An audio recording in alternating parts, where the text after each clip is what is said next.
నమస్కారం. ప్రస్తుతం మనతో పాటు ప్రముఖ ఆధ్యాత్మికవేత్త, ప్రముఖ జ్యోతిష్య వాస్తు నిపుణులు జగన్నాథ ఆచార్యులు గారు ఉన్నారు. వారితో మాట్లాడేద్దాం. నమస్కారం గురువు గారు. ఓం నమో వెంకటేశాయ. గురువు గారు, డిసెంబర్ నెలలో మేషరాశి వారికి ఎలా ఉండబోతుందో తెలియజేస్తారా? మేషలగ్నం, మేషరాశి.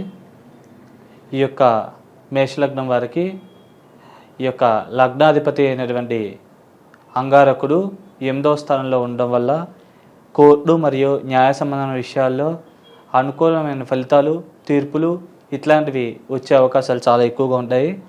అలాగే చేసే వ్యయం సద్వ్యయం చేయాలని మరియు తీర్థయాత్రలు, పుణ్యక్షేత్ర సందర్శనాలు ఇట్లాంటివి చేయాలనేటువంటి ఆసక్తి అధికంగా కలిగే అవకాశం ఉంటుంది.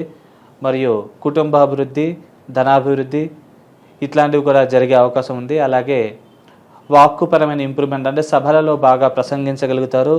సోదర సోదరి వర్గీయుల సహాయ సహకారాలు లభించే అవకాశం ఉంది. కాబట్టి ఈ సమయాన్ని సద్వినియోగం చేసుకుని ఉన్నత స్థితి నుంచి ఉన్నత స్థితికి చేరుకోగలరు. అలాగే లాభస్థానాన్ని కూడా కుజుడు చూడడం వల్ల లాభాభివృద్ధి కూడా జరిగే అవకాశం ఉంది. అలాగే ఈ యొక్క లగ్నానికి ద్వితీయాధిపతి అయినటువంటి ఈ యొక్క శుక్ర భగవానుడు సప్తమాధిపత్యం కూడా రావడం వల్ల, సప్తమంలో గోచార రీత్యా ఉండడం వల్ల ఈ యొక్క శుక్రుడు వివాహ ప్రయత్నాలు చేసే వాళ్ళకి వివాహం విషయంలో కొద్దిగా ఆలస్యం అయ్యే సూచనలు కనబడుతున్నాయి. కాబట్టి ఈ విషయాల్లో కొద్దిగా ఆచితూచి వ్యవహరిస్తే మంచిది. లేకుంటే కనుక ఇబ్బందులు, సమస్యలు వచ్చే అవకాశం ఉంది. అలాగే లగ్నాన్ని కూడా శుక్రుడు చూడడం వల్ల స్టామినా, ఇమ్యూనిటీ దెబ్బతినడం, అప్పుడప్పుడు మానసికంగా సెల్ఫ్ కాన్ఫిడెన్స్ తగ్గడం, దానివల్ల మానసిక ఒత్తిడి అధికంగా ఉండడం, ఇట్లాంటి పరిణామాల వల్ల కొద్దిగా ఇబ్బందులు తలెత్తే అవకాశం ఉంది. కొద్దిగా సినిమా రంగం వాళ్ళు కూడా కొద్దిగా ఆచితూచి వ్యవహరించాలి కొద్దిగా. లేకుంటే కనుక కొద్దిగా చిక్కులు, సమస్యలు వచ్చే అవకాశం ఉంది. కాబట్టి ఈ విషయంలో జాగ్రత్తగా ఉంటే మంచిది. అలాగే ఈ లగ్నానికి తృతీయ షష్టాధిపతి అయినటువంటి ఈ యొక్క బుధ భగవానుడు ఈ యొక్క 9వ స్థానంలో ఉండడం వల్ల అప్పుడప్పుడు డబ్బు ఖర్చు అధికంగా ఉండే అవకాశం ఉంటుంది.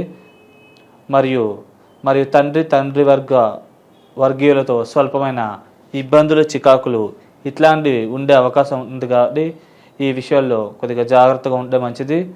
అలాగే చేతి దాకా వచ్చి కొన్ని అవకాశాలు కూడా మిస్ అయ్యే అవకాశం ఉంటుంది. కొద్దిగా శత్రుబాధ, రుణబాధ ఇట్లాంటివి కూడా అధికంగా ఉండే అవకాశం ఉంది. కాబట్టి ఈ విషయంలో తగు జాగ్రత్తలు తీసుకుంటే మంచిది. అలాగే ఈ లగ్నానికి చతుర్థాధిపతి అయినటువంటి చంద్రుడు ఎక్కడ ఉంటే అక్కడి నుంచి శుభ పరిణామాలని కలగజేస్తారు. కాబట్టి చంద్రదశలు, అంతర్దశలు నడిచినట్లయితే ఈ సమయాన్ని మీరు ఉపయోగించుకుని ఉన్నత స్థితి నుంచి ఉన్నత స్థితికి చేరుకోగలరు. అలాగే ఈ లగ్నానికి పంచమాధిపతి అయినటువంటి ఈ యొక్క సూర్య భగవానుడు కూడా ఈ యొక్క 8వ స్థానంలోనే ఉండడం వల్ల గవర్నమెంట్ ఉద్యోగాల కోసం ప్రయత్నించే వాళ్ళకి ఈ యొక్క గవర్నమెంట్ ఉద్యోగం విషయంలో మంచి అనుకూలత కలిగే అవకాశం ఉంది. కాబట్టి ఈ సమయాన్ని సద్వినియోగం చేసుకుంటే మంచిది. అలాగే కుటుంబాభివృద్ధి కూడా బాగా జరిగే అవకాశం ఉంది. కాబట్టి మీరు ఈ సమయాన్ని బాగా ఉపయోగించుకుని ఉన్నత స్థితి నుంచి ఉన్నత స్థితికి చేరుకోగలరు.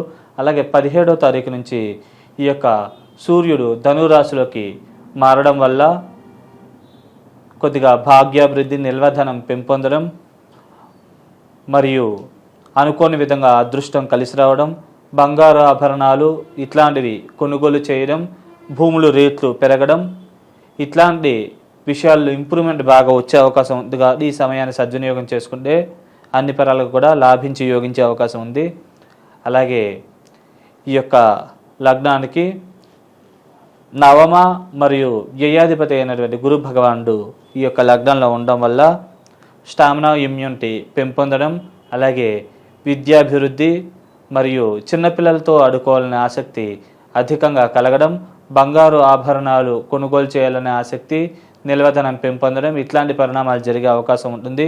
గురుదశలు, అంతర్దశలు నడిచినట్లయితే కనుక వివాహం విషయంలో కొద్దిగా వరకు అనుకూలత కలుగుతుంది.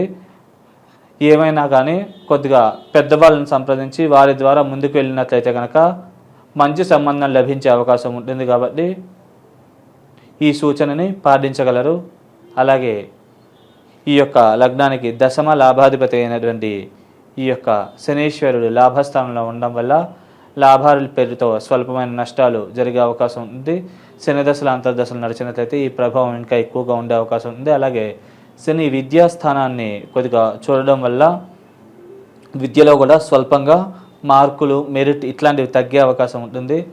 అలాగే ఈ యొక్క లగ్నాన్ని కూడా శనీశ్వరుడు చూడడం వల్ల కొద్దిగా అప్పుడప్పుడు చిన్న చిన్న అనారోగ్య సమస్యలు కలగడం మరియు అనారోగ్య భయాలు ఇట్లాంటి వాటి వల్ల కొద్దిగా ఇబ్బంది పడడం ఇట్లాంటి పరిణామాలు జరిగే అవకాశం ఉంది. కాబట్టి ఈ విషయాల్లో అప్రమత్తంగా ఉంటే మంచిది.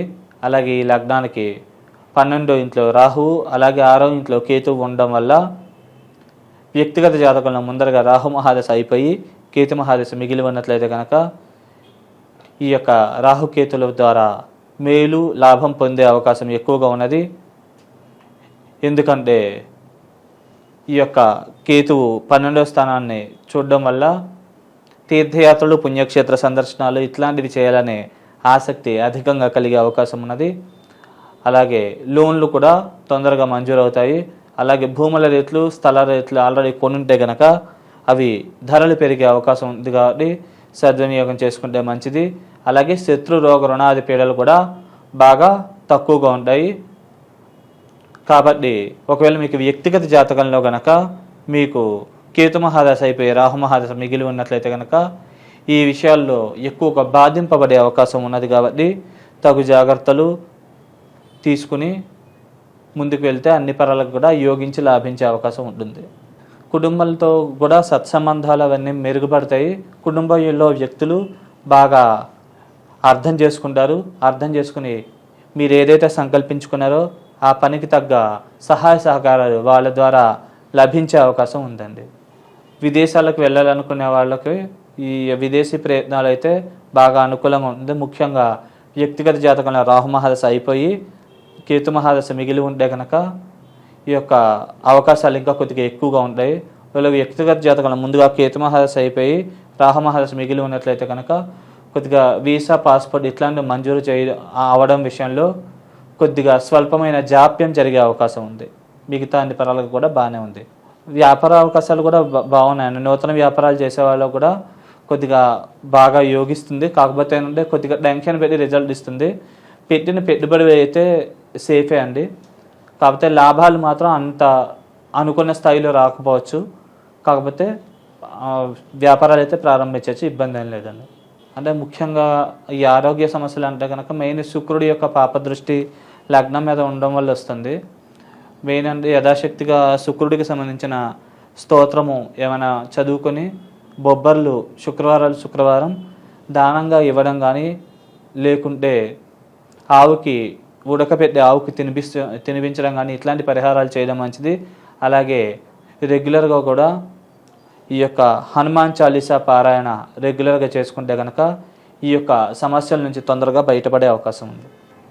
అమావాస్య తర్వాత అంటే కనుక ముందరగా ఈ యొక్క 17వ తారీఖు నుంచి సూర్యుడు మారుతున్నాడండి.